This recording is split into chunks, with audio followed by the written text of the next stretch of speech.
targets his base and it triggers his base to have something easy that they can just keep repeating till it starts getting ingrained in your head. And we need the same thing.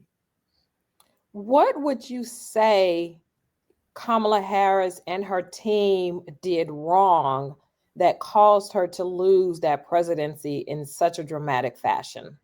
And should she run again? Of course, during this election, Biden was, and I'll just give a little context here, Biden was going to run for his second term, Devontae. And then towards the end, he decided not to do that because of, as he stated, close friends and family that said, maybe you shouldn't. So now we did not get a primary for the Democrats. They just told us this is who you're voting for with Kamala Harris.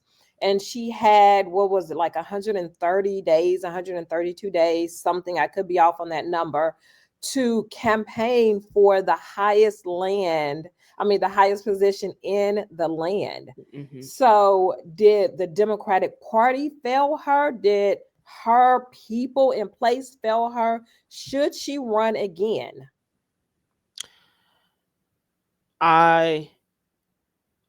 It's easy to say now, like, oh, she shouldn't have ran, and what were they thinking? But I would be a hypocrite to say that, because I definitely drank the juice or drank the Kool-Aid when they announced it was going to be Kamala. But looking back at it now, Monday morning quarterbacking it, I do think she had an uphill battle that she just wasn't going to win. And I know we love to say it's because she's a black woman.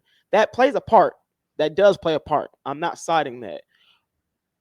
But her ties to Joe Biden and the messaging that they were already putting on, the messaging and framing they were putting on the Biden administration, the fact that she didn't break away from him. And honestly, I think they should have took the Nancy Pelosi approach, like, do what you got to do to win. So if you got to say, I wasn't that good of a president and I'll be way better as a president, do that to win.